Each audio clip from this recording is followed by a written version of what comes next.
Hey people, welcome back to another video of quartz components. So this video is about the voltmeter module which is being sold on the website.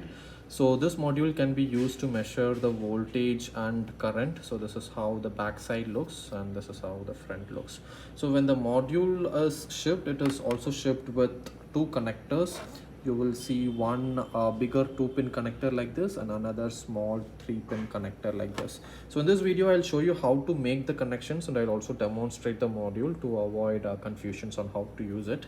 So first thing first, let's start the connection with this 3-pin connector. So this 3-pin connector has 3 wires. As you can see, it is the red, black and the yellow wire. So the red and the black wire is used to power this module.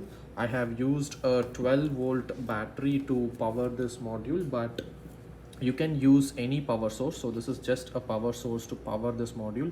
You can use any power source between 5 volts to 30 volts. I have used a 12-volt power source over here. So once the module is powered, you will be able to see some lights turning on, indicating that your module is turned on. Now to actually measure voltage, your sensing wire is this yellow wire over here. I will tell you where to connect this yellow wire shortly, but before that let's look at the most important 2 wires, which is the thick black wire and the thick red wire over here. So first thing first, the black wire should always be connected to the negative of your power supply. So I'm using an RPS as a power supply. In your case it can be a battery pack or whatever power source it is, that is your power supply. So first thing first, make sure the black wire from your module is connected to the negative of your power supply. So in my case the black wire is connected to this white wire and it is going to my negative of the power supply over here. And second thing, the positive from your power supply, as you can see, the positive from the power supply should be connected to the positive of your load. So the load might not have positive or negative, but make sure the positive from your power supply is connected to one end of your load. I have a load machine here, but your load can be a motor or any load in your application. And then from the other end of the load, this white wire over here should be connected to the red wire of the module. So let me quickly tell that again. So the black wire from the module should go to the negative of your power supply, and then the positive of your power supply, the red wire which you see here, should go to the one end of your load, and the other end of your load will be connected to the positive wire, that is the thick red wire of your voltmeter. So once that connection is done, all you have to do is take this yellow wire and connect it to the positive of your actual power supply. So this is my power supply and this is the positive pin of my actual power supply. I have just connected the yellow wire over here. So now once the connection is all done, my wire is a bit loose here, as you can see. Let me just connect it correctly. Okay. So once everything is done, you can see that my power supply reads 12.9, but the meter reads 12.6, which is completely normal because that's the accuracy we can get. I will slightly change the voltage. So I reduced it to 12.1. You can see it is 11.8, probably because of the loose connection.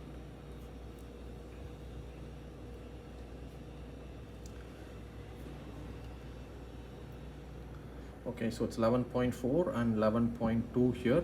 So this is the accuracy you will actually get with this voltmeter module. You won't see very accurate readings.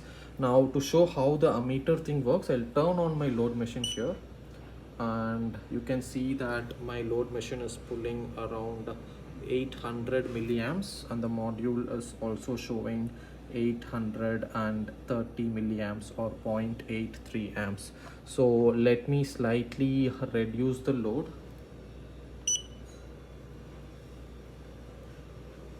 I have reduced the load to 500 milliamps and the module also reads 0.53, and over here it is 11.4 volt on my RPS. It's 11.4 volt on my RPS and 11.1 volt on the voltmeter module. So yeah, that's how it works. The voltmeter can handle up to 100 volts, I am going to the maximum of 30 volts in this display. So right now it's around 32 volts, and you can see that it is showing around 31.3. So as far as voltage is considered, you can't expect a very good accuracy. Maybe you can try changing the potentiometer over here if you want to control the sensitivity a bit, but you can expect a 0.2 to 0.5 volt tolerance. And for the current, you can see that I can go all the way. I have gone all the way up to 1.1 amps. If you can see it correctly, it's 1.1 amps almost, and it is showing 1.12 amps. So this is how you connect it. I will also put a circuit diagram somewhere in the corner of the video so that you can follow that. Thanks for watching the video.